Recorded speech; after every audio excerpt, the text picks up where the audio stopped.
department. Next to him are Petia Cueva-Brooks. She's the Deputy Director of the Research Department. And last but not least, we have Denise Egan. She's Division Chief, also with the Research Department.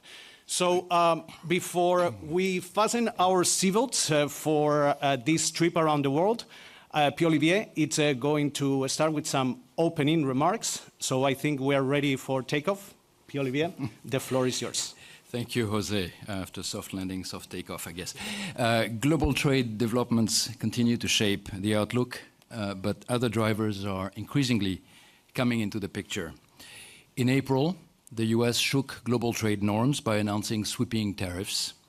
Our April report offered a range of estimates for the resulting growth downgrade, from modest to significant.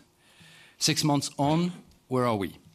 The good news is that the growth downgrade is at the modest end of the range, with growth projected at 3.2% this year and 3.1% next year, while inflation has increased modestly and is proving more persistent. Now, what explains this modest impact? First and foremost, the tariff shock itself is smaller than initially feared, with many trade deals and exemptions. Most countries also refrained from retaliation, keeping the trading system rerouting supply chains. Second, financial conditions remain loose, in part because of a weaker dollar. In some countries, such as Germany and China, fiscal policy turned expansionary, and in the US, an AI and tech-driven investment is booming. Yet, despite all these offsets, the tariff shock is here, and it is further dimming already weak growth prospects. This is clear even in the US. Growth is revised down from last year, the labor market is weakening, and inflation has been revised up and is persistently above target, signs that the economy has been hit by a negative supply shock. Where do we go from here? The outlook remains fragile and very sensitive to news on the trade front, as I'm sure all of us have noted. Flaring up trade tensions with the potential for supply chain disruptions could quickly lower global output by as much as 0.3 percentage point, as we explore in our downside scenario. Besides trade tensions, I want to quickly flag 4 other downside risks. First, there are echoes in the current tech investment surge of the dot-com boom of the late 1990s. It was the internet then, it is AI now. We're seeing surging valuations, booming investment, and strong consumption on the back of solid capital gains.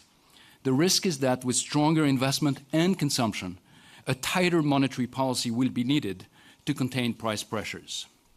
This is what happened in the late 1990s. There is also the flip side of the boom. Markets could reprice sharply. This would reduce wealth, consumption, and investment, lower activity, and could spill over to broader financial conditions. Second, there are continued concerns about China's growth model. The bubble in the property sector remains a source of weakness. Growth in recent years has come from exports, but it is increasingly hard to see how this could be sustained, and the economy remains uncomfortably close to a debt deflation trap.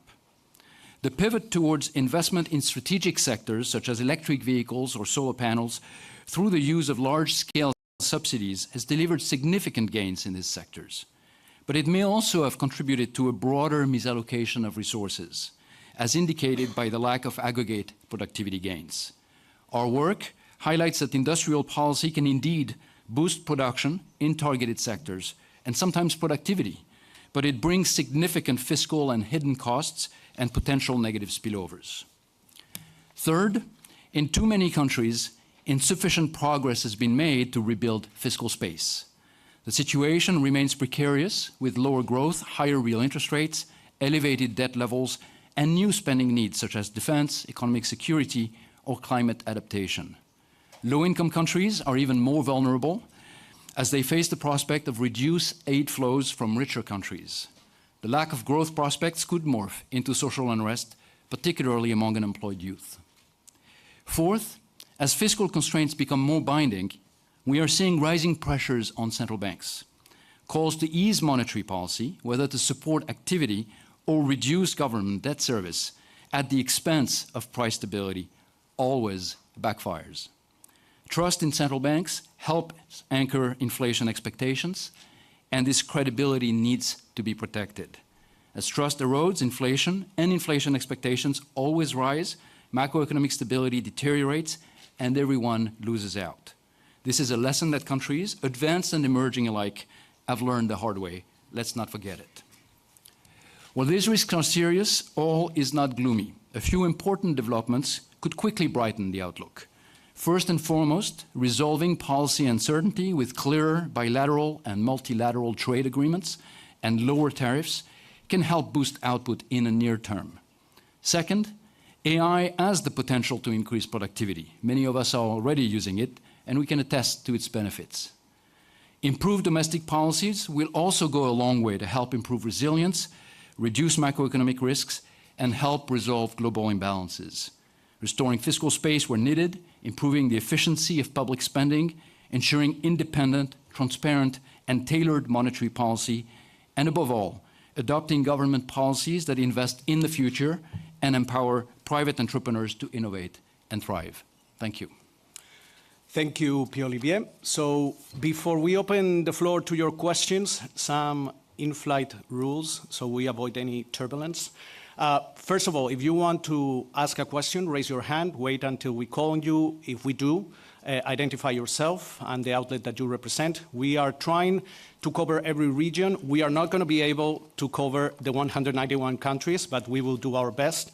Second, we are here to discuss the World Economic Outlook. So questions regarding specific country programs or institutional issues are not for this forum. There's going to be plenty of opportunities later in this week with the regional press briefings and also with the press briefing from the managing director. And last but not least, we are also going to be taking questions from WebEx and from our press center. So I think we have reached cruise altitude, so let's see. I'm going to go second row there. Please.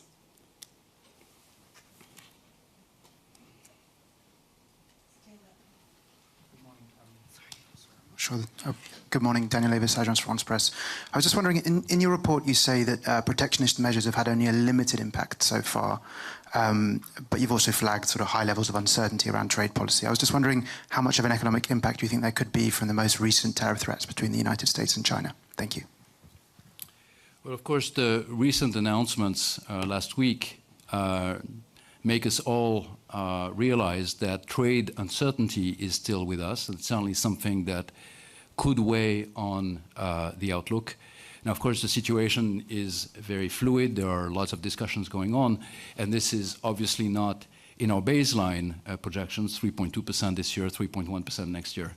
This is more of a downside risk in a sense. This is what we have to think about what could happen if negative trade measures were implemented, if some restrictions on exports of critical materials were implemented. This is something, of course, we're thinking about. We have in our report a downside scenario. These are not these very specific details of what is being considered right now, but it illustrates the potential for the global economy to take a turn for the worse if trade tensions become more elevated. In the scenario that we explore, which again I want to emphasize is not necessarily targeted specifically to what we're seeing, there could easily be a decline in global output by about 0.3 percentage point. Now, what I would also want to say is that the uncertainty about trade policy in the future is something that is already reducing economic activity. The place where we see that is when we look at investment. I mentioned in my remarks that we have a boom in the tech sector, so we're seeing investment overall doing quite well, especially in the US. But if you leave that aside and you look at investment outside of the tech sector, it's actually declining compared to last year. And that reflects in part the uncertainty that many businesses are facing when they're thinking about the future and scaling down their investment plans. So that uncertainty is already weighing on the outlook. Okay. Here in the first row, then we're going to go back, then I'm going to go left, then right. Jose, Marlene Shong with Xinhua News Agency. I also have a question on trade. I think the IMF has repeatedly warned about trade uncertainty and its impact on the fragmentation of the global economy. I wonder whether you could share some thoughts on the fragmentation part in the longer term. Thank you. Well, certainly have been concerned about geo-economic fragmentation for a long time. We're seeing elevated trade tensions. We're seeing a number of industrial policy measures that are designed to protect or promote certain industries in certain countries. And we're seeing a reorientation of trade flows already. What we are seeing when we look at the global picture is not that trade has decreased. Trade to global activity, trade to GDP, that ratio has been more or less constant. In fact, in the early part of 2025, it even increased because there was a lot of front-loading. Businesses were trying to get ahead of tariffs that would be implemented later on, and there was a surge in imports for many countries that boosted overall trade. But our picture, when we look 3-4 years out, we're seeing that that level of trade will actually moderate, and it will change in its composition. We're seeing a lot less trade, for instance, between the US and China, but we're seeing a lot more trade between either US and China and other parts of the world. Exports from China to other Asian economies or to Europe have increased significantly. Imports from the US side from Europe or from other Asian economies have also increased. So the trade matrix is changing. It's adapting to these tensions. And so far it's not really declining, but it's become more complicated. It's a very much more complex picture. Okay, I'm gonna go to the corner there, the woman with glasses, yes?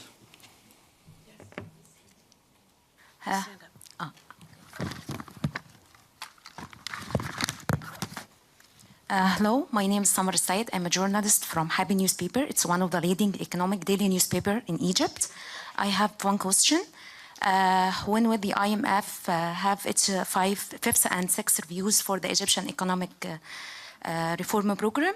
And also how the IMF views the ongoing government's efforts to empower the private sector and implement the divestment program? Thank you. And before we answer, there's another question on Egypt on WebEx. So please, Doha, come in. Hello, everyone. Good morning. Good morning. Thank you for taking my questions. I have a couple of questions. My first is on Egypt. What are the key drivers behind upgrading the growth for the GDP growth for the country and for inflation? And my second question is with a global angle. What are the expectations for the fuel prices and trade flows, especially amid the latest updates on the geopolitical front, globally and regionally? Thank you so much. Thank you very much.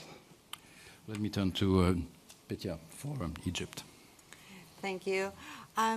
On Egypt, we have indeed upgraded our forecasts for both this year and next to 4.3 in 2025 and 4.5 in 2026. And what's behind these upgrades is the notable improvements that we've seen in the non-oil manufacturing sector, the tourism sector, as well as the telecommunication sectors. And again, the buoyancy in those sectors has very much offset the declines that we've seen in the Suez Canal activity, as well as in the mining and extraction activities.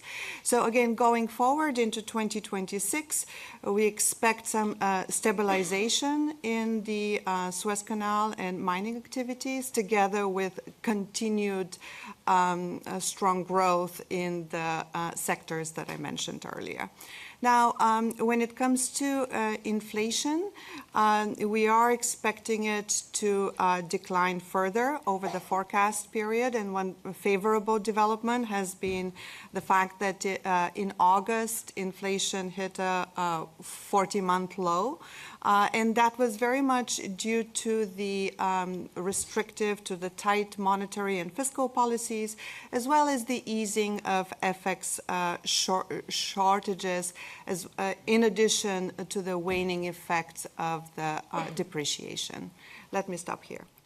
Okay, and I just want to remind everybody that there's going to be regional press briefings later this week, so you can tackle a little bit more Egypt in detail when those regional press briefings happen. I'm going to move to this side of the room. So I'm going to go with the gentleman, the one with the light jacket. Thank you. Good morning. Thierry Augier from Latin Finance, the Latin View. You have not spoken about the dollar issue. If you can tell me something about this. You mentioned central bank related issues, the dollar weakening, what will be the impact on interest rates, monetary policy, and maybe cheaper capital, cheaper fundraising on emerging markets and Latin America, please. Yeah, so on the dollar, what we've seen this year is a weakening of the dollar in the first part of the year. In April, May, I mean starting in January, but in January until May, the dollar weakened significantly, about 10-12% or so against other currencies, most other currencies, with maybe the exception of the Chinese RMB. And that easing of weakening of the dollar is something that helps financial conditions in many emerging market economies, especially countries that have dollar-denominated debt. Whenever the dollar becomes weaker, the debt burden is slightly alleviated. And so that has contributed to improving financial conditions in those countries. The depreciation of the dollar also helps a number of these countries on the inflation front, because a lot of goods are invoiced in US dollars, and so when the price in dollar remains constant but the dollar itself is weaker, that means that import prices are not rising as much in some of these countries. So these has contributed to some of the resilience we've seen in emerging market economies. So now going forward, what we're seeing in many countries now is many countries are facing different conditions in terms of monetary environment. Some countries still have some inflation pressure, are not fully back at inflation targets. Other regions are back at inflation targets. So we see a lot of differentiation in terms of the monetary policy stance that is very appropriate, and the reliance on letting the exchange rate adjust for this difference in monetary policy stance. That's another lesson that we see when we look at the data. A lot of emerging market economies in particular, including in Latin America, but elsewhere as well, have become more comfortable letting currencies adjust when it's needed, so that they can set their monetary dials for their domestic inflation circumstances. Okay. The woman in the first row.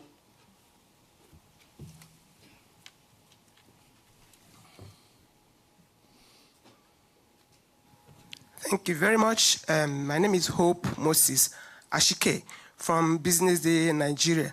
You projected Nigeria's growth to grow to 3.4% in 2025, few months ago. I want to know if there's been any change to that forecast, and what are the drivers of that forecast. Thank you. Well, indeed, the growth rate in Nigeria has been increased to, I believe, 3.9%. But let me turn it over to Denise to provide some more texture. Sure, thank you. Yeah, as Pierre-Olivier said, for 2025, we revised upward the growth rate for Nigeria to 3.9, so this is 0.5 percentage point higher than what we had before. And we have also upgraded the 2026 growth projection by 0.9 percentage point to 4.2. And actually, going back to 2024 number itself has also been revised upwards, and it's now 4.1. This is 0.7 percentage point higher. The reason for the 2024 GDP growth number being higher is because of the authorities' GDP revision and rebasing, which provides a broader coverage of activity in the economy, including some informal activities are now covered there. And for 2025 and 2026, the upward revisions basically reflect some reduced uncertainty and the limited impact of US tariffs on Nigeria, given its limited exposure. And since July, we also had the exchange rate appreciating, financial conditions strengthening with the increase in investor confidence. And on top of that, we also have fiscal stance remaining supportive, and hydrocarbon growth was also revised up with higher oil production under improved security. All those factors ultimately culminated in the upward revisions. I'm going to go to a gentleman with the white shirt and a jacket there.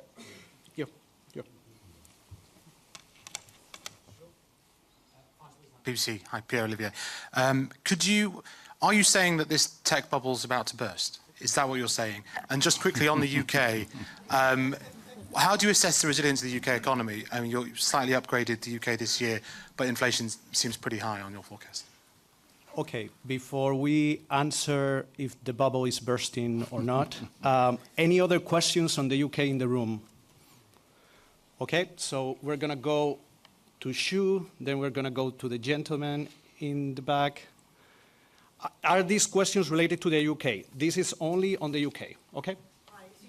Telegraph. You talk in the report about the link between fiscal vulnerabilities and financial market fragilities and the prospect of investors losing faith with countries in countries with high debt. Is the UK in that camp?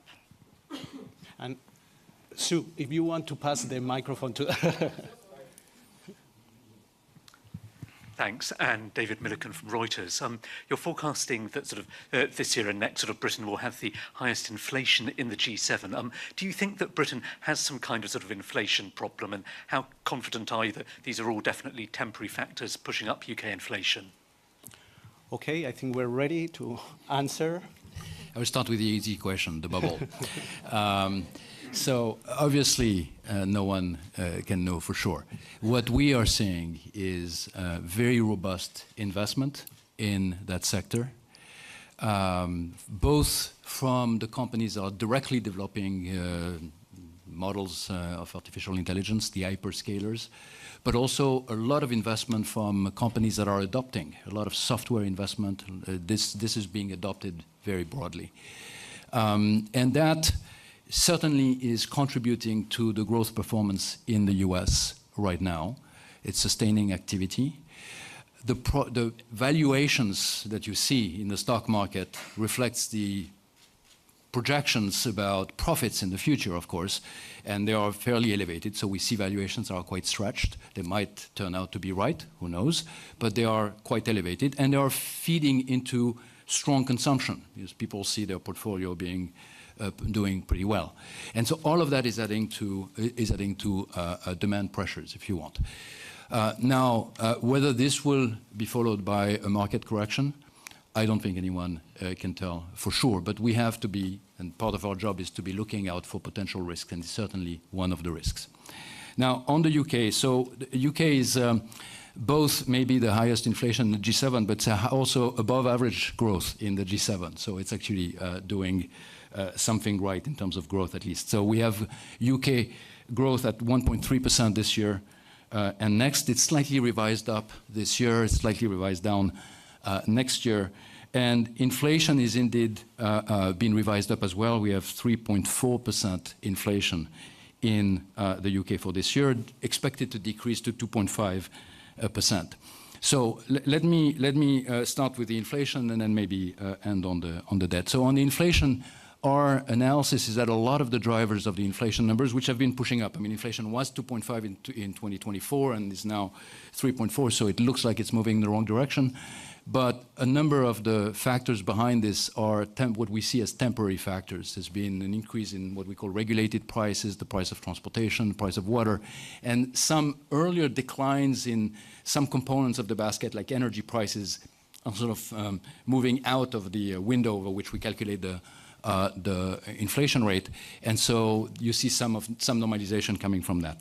So we expect that this will moderate going forward, but there are risks, and we see some upside risk. Where are the risks coming from? Well, there is some increase in labor costs, and also, and perhaps this is the thing that I would pay more attention to, is we see some increase in inflation expectations. Inflation expectations have been slightly nudging up, not just at 1 year, but also 3 year, 5 year. And that's a sign that somehow households and firms in the UK are becoming maybe a little bit less certain that inflation will be coming down quickly. And so the path forward for the Bank of England should be to be very cautious in its easing trajectory and make sure that inflation is on the right track. Now, finally, on UK debt, I mean, the rates have been increasing. The 10-year yield on the gilts have been increasing, but one is to keep in mind that they've been increasing, and the term premia have been increasing in many places around the world. There is a global factor at play here, which is that we are in an environment in which bond investors in general are becoming a little bit more prudent about their investment in sovereign debt. Our assessment of the UK debt market is that it's still a solid economy. The fiscal trajectory is expected to stabilize the debt to GDP. So we are not seeing major risks there at all. Okay, before I move to this side of the room, we're going to take a question on WebEx. Please go ahead. Can you hear us? Yes, I can hear you. Can you hear me? Yes, please go ahead. Good day to everyone. Olena Kiev Post, Ukraine's Global Voice. But my question will be on the global economy. So far, you mentioned the economic risks for the global economy, tariffs, and the potential bubble of the AI market, which is discussed. But how do you evaluate, on top of these things, how do you evaluate risks of geopolitical tensions that might affect global markets, particularly, again, the Middle East and the protracted war against Russia's protracted war against Ukraine that might also affect Europe? So we do pay attention to these risks, and in fact, in our risk analysis, when we evaluate different scenarios for the global economy, we are also considering what might happen if you have disruptions I'm looking at the scenarios here and the details. We're looking at also at disruptions in commodity prices and changes in financial conditions. So obviously, you have to think carefully about what are the channels of transmission here when you're thinking about geopolitical risk. We have geopolitical risk already with us, and the question is, where might they manifest themselves? So if they manifest themselves in a way that leads to disruption in energy markets in particular, then that could lead to an adverse effect on the global economy. If you imagine that you have disruption in oil markets, for instance, which we have seen in the past, or if you think about energy markets more broadly. If you have other types of tensions, I think then the issues might be a little bit more complex to analyze. You might have to think about what is the impact on growth rates, what is the impact on, you have to think about the spillovers. You know, for instance, if I were to think about the spillovers from what is happening in Ukraine specifically, you'd want to think not just about the impact on uncertainty it creates in other countries, there are impact on in terms of labor migration. So you want to factor all of these different layers to come up with an assessment. So I think there isn't a generic answer. That's my answer is that there is not a single answer, and one has to look at the specific details. But one of the things we've looked at in the past in some of our risk scenarios is precisely to think about an escalation of geopolitical tension that would affect energy markets and energy prices. As promised, I'm going to this side of the room. I'm going to take the lady here. Hello, good morning. This is Noor Amashi from Al-Sharq with Bloomberg from the Middle East. So the WEU has, over the past 2 years, highlighted geopolitical tensions, particularly the Russian-Ukrainian war, which our colleague just referred to, and the war in Gaza as a main risk factor and concern for growth globally and regionally in the MENA region.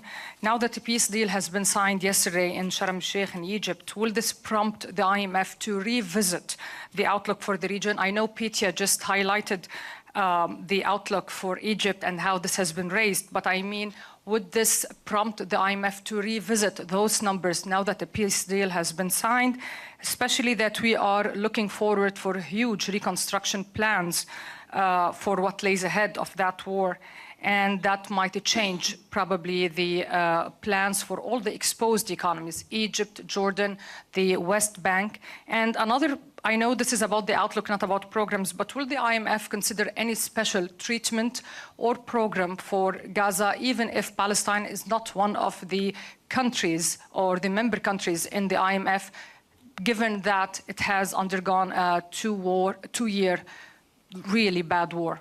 Thank you. Okay, on that last part of the question, that is for the regional press briefing. The first part of the question. Well, I would just say first, we welcome, of course, the developments over the last few weeks and the announcement of the first stage of a peace plan that would bring some economic and political stability to this region would be a major achievement. In terms of the economic implications for the regions, there are also things that will be covered in more details in the regional briefing that my colleague Jihad Azur will give. But maybe I'll turn to Petya if there is anything else to add at this point.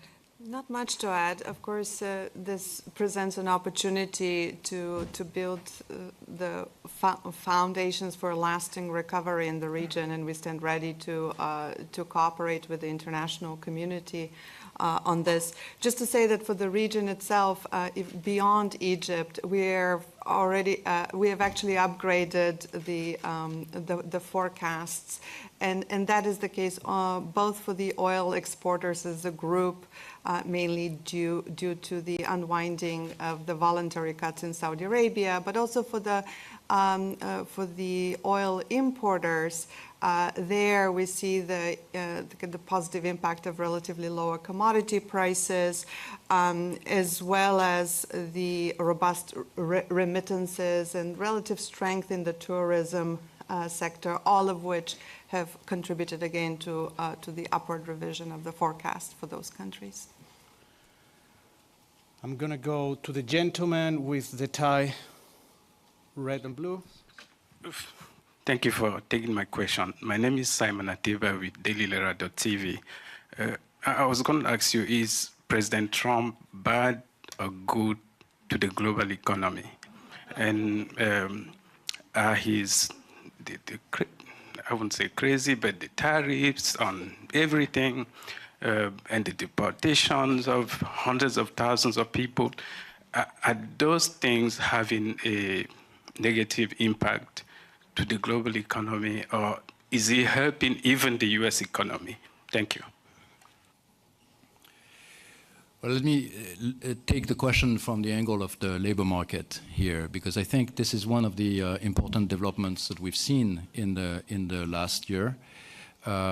We've seen a sharp decrease in payroll growth in the US, from upwards of 100,000 a month to less than 50,000 a month. And of course, a situation like that in the past would have been associated with a very marked deterioration of the labor market. We haven't seen that this time around. The unemployment rate has increased very modestly.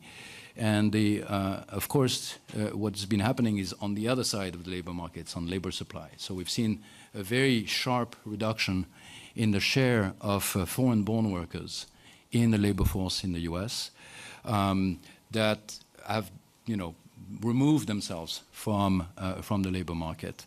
And that, of course, is something that is weighing down. You can think of this as another negative supply shock on top of the tariff shock. What is a reduction in labor supply does, it's creating tightness in the labor market, it's adding pressures in the labor market, it's potentially adding costs, it's reducing output, so it's potentially both reducing output and increasing inflation. So that reduction in the foreign-born share of the workers in the labor supply is something that goes in the same direction as the tariff shock, and certainly weighing on economic activity in the US. Now, there are other forces pushing in the other direction. We mentioned the AI investment surge. There is a fiscal policy that is becoming quite stimulative. The consumption has been fairly robust. So overall growth in the US has remained fairly good. It's slowed down from 2024, but it's still about 2% in our estimate for 2025. But the place where you can see that reduction in the labor supply is if you look forward and you think about what is the potential growth for the US. And that estimate, of course, is very imprecise, but our estimate of potential growth in the US has been revised down as well, and that's reflecting that lower contribution from a foreign labor force that was quite significant in previous years, and we're not foreseeing that it will continue to contribute. Now, the other side of this is, what does it do to the rest of the world? Well, obviously, if you have slower growth in the US, per se, it's not a good thing for the rest of the world. There are spillovers that are coming from when an economy like the US is growing strongly, then it generates demand for other parts of the world as well. So something that is contributing to a slowdown in US growth is, in general, not something that is going to be good for the rest of us. Okay, I'm going to go to the gentleman with glasses here in the middle. Yeah.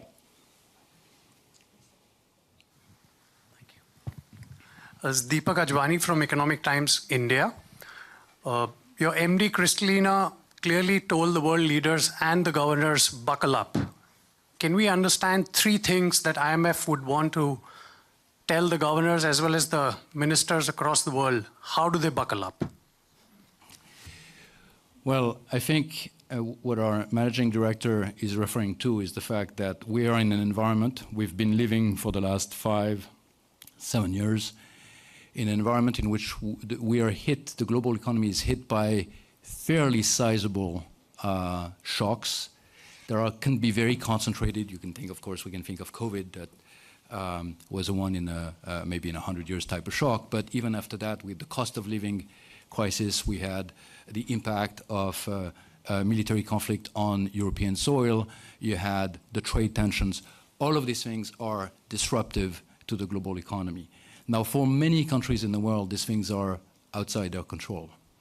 These are not something that you directly have an input and can do something about. So the first part of buckling up is to make sure your economy is as resilient as it can be.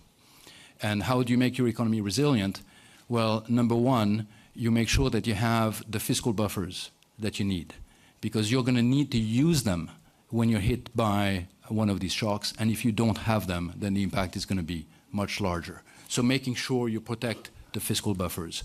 Second, making sure that you have the right institutional environment so that you have institutions that are trusted, that can do their job, that have frameworks that are strong. That is also going to be helpful in maintaining expectations, in maintaining some sense of stability in the economy. And third, you're going to have to rely on trading partners. No country is an island that can do things on their own. And so making sure that the global economy, that countries remain part of the global economy, that they are integrated, that they find ways to deepen trade ties with partners where it's possible, is an important part also of building that resilience. And fourth, at the end of the day, growth comes from the private sector. It comes from adoption of technologies that have been developed elsewhere. Most countries are not at the frontier of innovation. Most countries are inside that frontier and catching up with it, or developing that frontier, making sure that the right efforts are made in terms of skilling the labor force, in terms of adoption of technology, in terms of infrastructure investment, so that countries can grow rapidly and unleash the private sector innovation and entrepreneurship. Okay, we literally have 5 minutes and 25 seconds. So I'm going to take the lady with the white shirt. Then I will come back here to the top of the... Hi, Mehreen Khan from The Times. You reserved a lot of quite harsh words for China's trade imbalances in this WEO. Probably for the first time in a very long time, we've heard the IMF talking about the nature of the Chinese trade surplus. I mean, is that at the behest of the US administration, which is very preoccupied by this? This morning, Scott Bessent, the US Treasury Secretary, said that China is trying to export its way out of its domestic problems and it's hurting the world economy. Do you share that assessment? And going back to the MD's curtain raiser last week, she put up a very striking chart of the state of the renminbi, which would suggest that China is engaging in some degree of currency manipulation to boost that export performance. Would you be urging Beijing's authorities to be taking a harder look at the state of its currency as well? So on China's external balances, I would refer you first to the external sector report that we produce every year. That's the other flagship that comes out of the research department. The latest iteration was published in July. And that report tries to assess when countries have excessive surpluses or deficits. And that report highlighted that there's been an increase in global imbalances. There's been an increase in excessive deficits and excessive surpluses among different countries of the world. And it flagged 3 of them as having excessive either surpluses or deficits. Excessive surpluses were found in China, as you point out, also in the euro area, and excessive deficits in the US. So I think we had a report that was very even-handed. Now, in terms of the economic issue on China's growth model.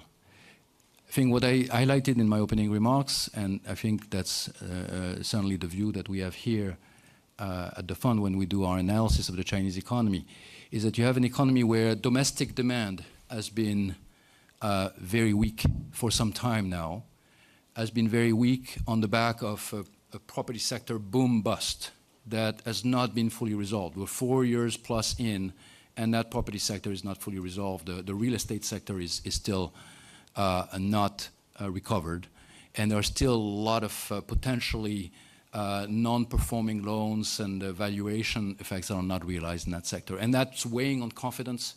Chinese households and businesses are reducing, scaling down their consumption or their investment because of that.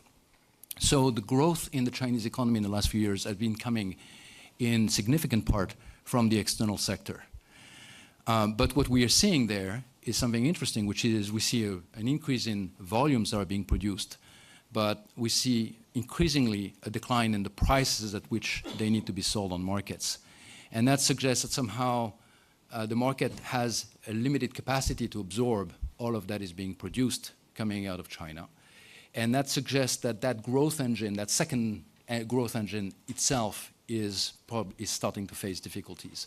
So our advice to the Chinese authorities has been for some time now, it's been for many years, if you look back at our Article 4, there is a need to rebalance the growth model towards a sustainable domestic demand. And there are a number of steps that can be implemented to do that, and some of them I'm sure will be covered in the regional briefing, but that would pivot the economy away from being too heavily reliant on an export sector that is becoming more fragile in the environment we're in, and a more resilient domestic growth engine.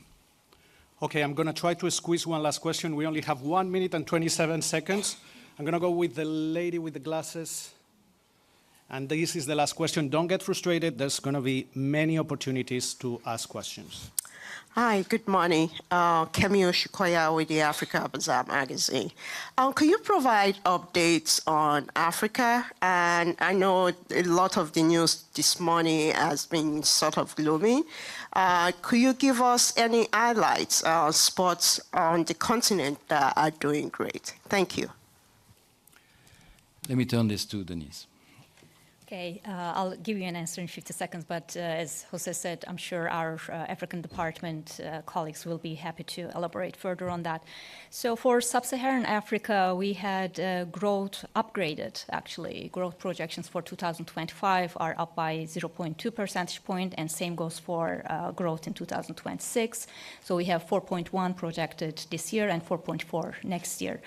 And this resilience of the region has been supported by macroeconomic stabilization as well as reform efforts that's been going on, including in key economies such as Ethiopia and Nigeria. That doesn't mean that there are no vulnerabilities and there are no challenges, especially the resource-intensive and conflict-affected countries are facing significant headwinds. And based on our medium-term outlook, also, we do see certain challenges coming, and we do believe that the low-income economies, including in sub-Saharan Africa, are facing challenges in terms of the per capita income gap with their advanced economy peers widening as we go. And the thing to do in such an environment is going to be turning a little bit inside, as Pierre-Olivier was saying, strengthening institutions, further doubling down on the reform efforts, including revenue mobilization through tax reforms, and strengthen debt management, including debt transparency and governance, and doing other structural reforms that could unlock the potential of the region. Let me stop there. Okay, I think that we did achieve a soft landing. So, as I said, there will be a lot of opportunities to keep asking questions during the week. And on behalf of Pierre-Olivier, Petia, Denise, the Research Department, and the Communications Department, we thank you all for attending this press briefing. A couple of reminders. The next press briefing is going to happen in this exact same room for the Global Financial Stability Report. Tomorrow we have the Fiscal Monitor, and later on the week we have the press briefing from the Managing Director and all those regional press briefings we've been mentioning during this press conference. So thank you. Any comments, feedbacks, media@imf.org. Thank you very much. Thank you.